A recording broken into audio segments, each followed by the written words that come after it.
All right, today we're jumping into a real high-stakes corporate drama.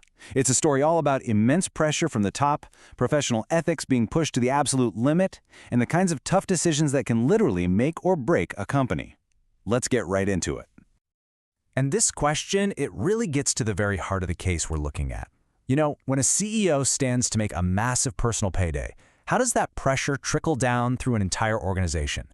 What happens when that personal incentive just completely clashes with the duty to report your finances truthfully? We're about to find out exactly what gives. So, let's open the case file. Our subject is GreenBuild Construction Ltd. They're a public company, and they've just landed a huge government contract. So, on the surface, things are looking fantastic. But behind the curtain, a serious battle is brewing between professional duty and personal gain. Okay, so a company under pressure. To really get what's going on at GreenBuild, we first need to meet the key players in this drama and just get a feel for the pressure cooker environment they're all stuck in.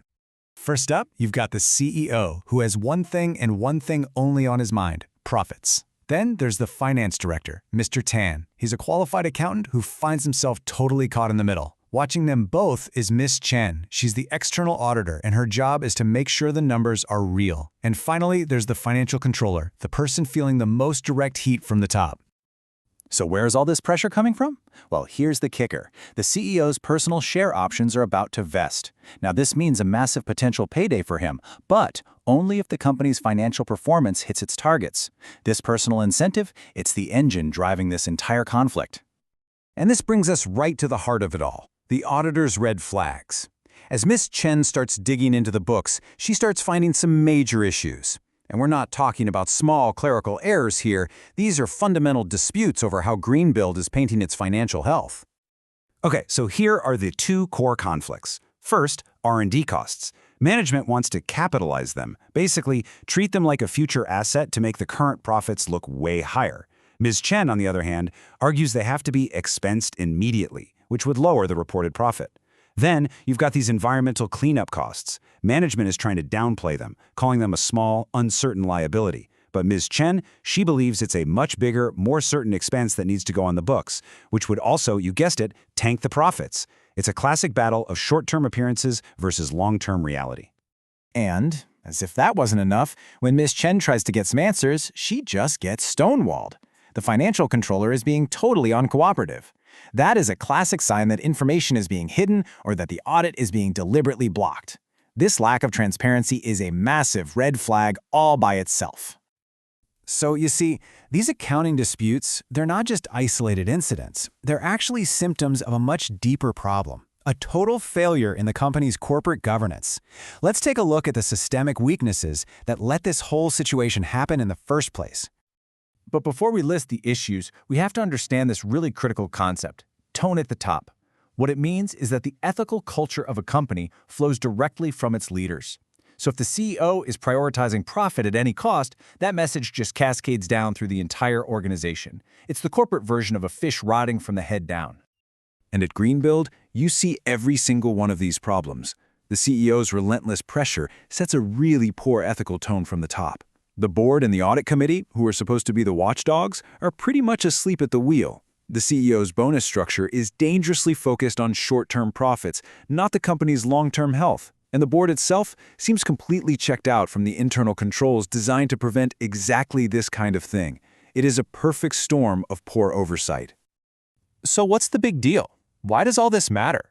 Well, the potential fallout from this kind of behavior is catastrophic. We're not just talking about a bad quarter here. We are talking about risks that could completely destroy the company. Yeah, the source material does not pull any punches. It draws a straight line to some of the most infamous corporate scandals in history. We're talking Enron, we're talking Satyam. That is the level of risk we are dealing with. The stakes just could not be higher. First and foremost is reputational risk. If this scandal gets out, trust in GreenBuild, from the public, from investors, from the very government that gave them that big contract, it'll be shattered. And a reputation, once it's lost, is incredibly hard to get back. Next up, you've got financial reporting risk. If the market finds out the numbers are cooked, investor confidence is just going to evaporate. The stock price will plummet, regulators will swoop in with massive penalties, and the company's entire financial stability will be in question. And finally, of course, there's the legal and regulatory risk. Misleading investors isn't just bad form, it's illegal. The company, and maybe even its directors personally, could face lawsuits from shareholders and serious legal action from government bodies for breaking accounting standards. So this all leads to a moment of truth. The pressure is on, the risks are crystal clear. And now two key professionals, Ms. Chen the auditor and Mr. Tan the finance director, they're at a crossroads. What are they supposed to do? For Ms. Chen, her path is really dictated by her professional code. She absolutely must remain independent and skeptical, no matter how much pressure she's under. Her duty is to report her findings directly to the audit committee. That's the board's oversight body. And if management just refuses to fix the misleading numbers, she holds the ultimate power. She can issue a negative audit opinion, basically telling the whole world, these financials cannot be trusted.